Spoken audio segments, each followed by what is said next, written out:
Why did Rome fall? Were the barbarians guilty as charged, and where did the Romans disappear?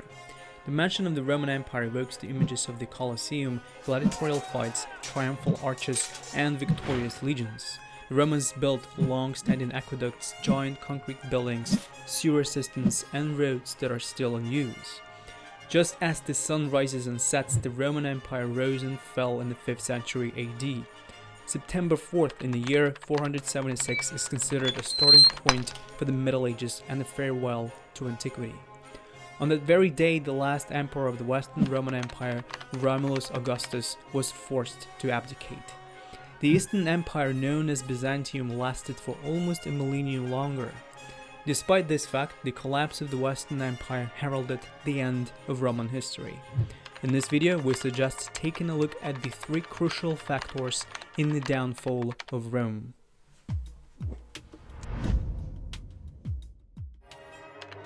Migration period. Over the course of its history, the Romans were conquering or defending. They fought against Celtic and Germanic tribes they labeled as barbarian. We usually think of the barbarians as illiterate savages, which is misleading. They had their own traditions and customs which later became an essential part of European culture. In its heyday, the Roman Empire either oppressed the barbarians or threw them beyond the limes, which means the state frontier. Once Rome stopped expanding its territory and switched to the defensive mode, there began the migration period, also known by its byname, the barbarian invasions. And what did these mean for the Romans? The loss of control over their borders. By the mid-4th century, the Huns, Asian nomads, invaded Europe. These warriors rode so well as if they were born in the saddle. The Huns swept away everything they met, thus launching a domino effect process. Numerous Germanic and Slavic tribes were forced to flee. And where do you think they headed for? Westwards to the Roman Empire. Theodosius the Great was the last emperor of the eastern and western realms of the Roman Empire. He allowed the Goths to settle in his lands, and these weakening emperors began to recruit their former barbarian enemies, the Goths, Vandals, and Franks. You may be wondering what for. It's simple: to protect them from other barbarian invaders. From that day on, these tribes influenced the Roman economy and politics. Apart from the advancing Huns, the migration of peoples was induced by the climate.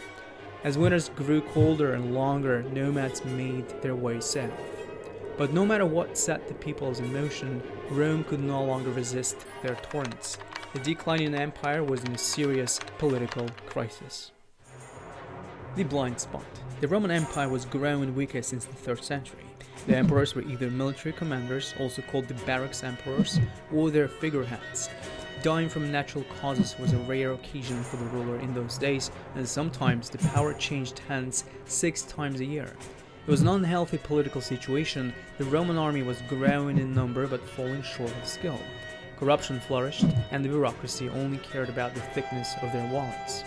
Some emperors, Diocletian for instance, managed to find temporary solutions to these problems, but only for a while. The end of the 4th century was pure agony for the Roman Empire. On the 9th of August in 378, the Battle of Adrianople took place. The Roman army was routed by the Visigoths, and the Emperor Valens died on the battlefield. His successor, Theodosius I, cemented the empire's division by directing his 2 sons to rule in the west and east. Just imagine hordes of the barbarians, chaos in every corner of the disintegrating empire, and almost every border absolutely vulnerable.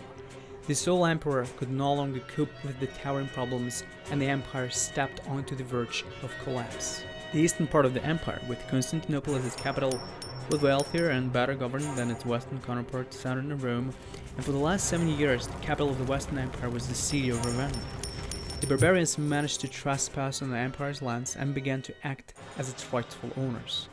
In 408 and 409, Rome was besieged by the Visigoths. Their leader, Alaric I, demanded all the gold and silver.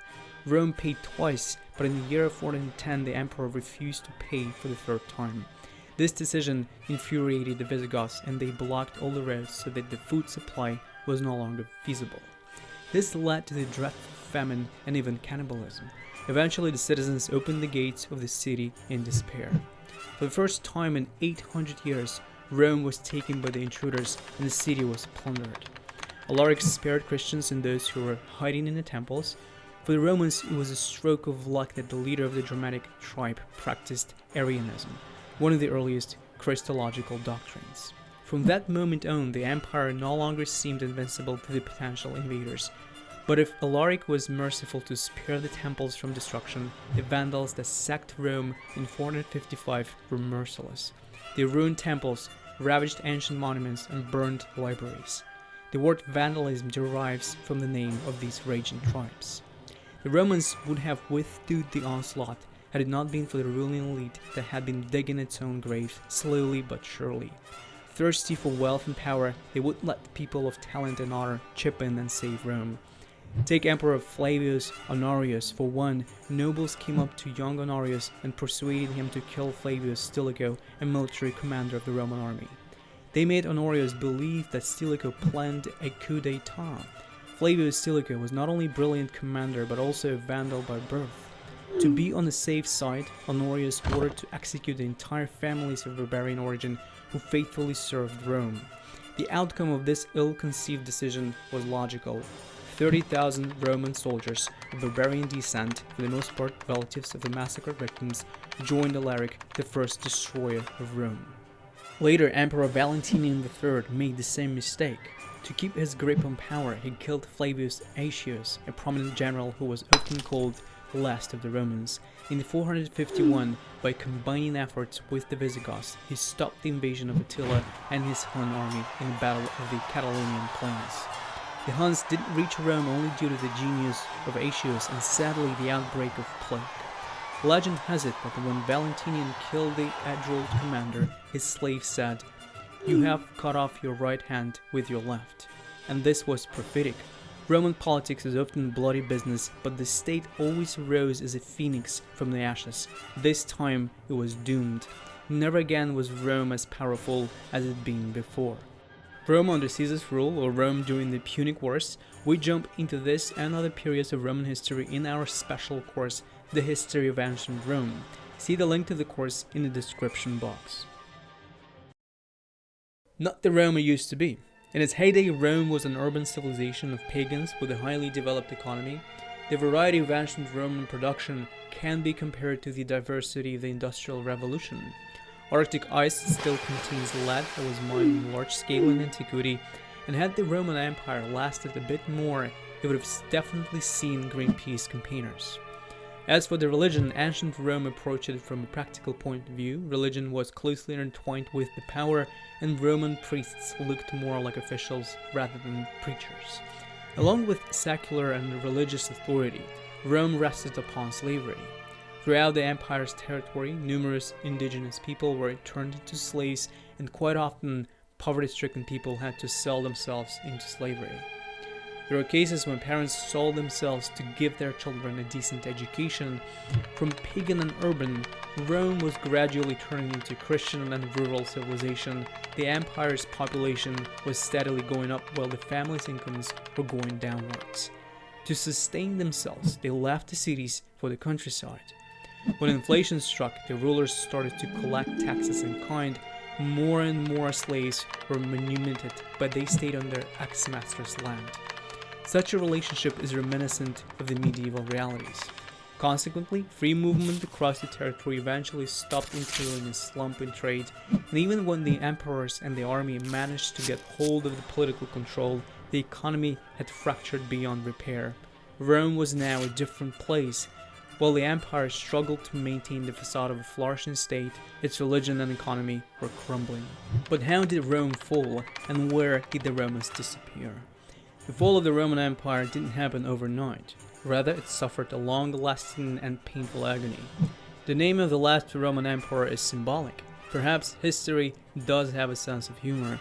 His name was Romulus Augustus, same as the founder of Rome, the legendary King Romulus, fed by a she-wolf. The second part of his name, Augustus, coincides with the name of the first Roman emperor, Augustus. Rome began and ended with a Romulus, as well as the empire was born and died with an Augustus.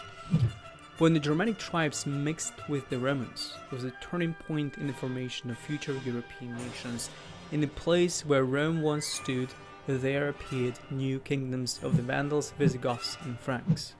They eventually adopted Christianity, and soon the Roman and Germanic worlds became one. The last Roman emperor was deposed in childhood by the head of his mercenaries, barbarian Odoacer. He sent the emperor's purple cloak and tiara, the symbols of imperial power, to Constantinople, and they never returned to the west.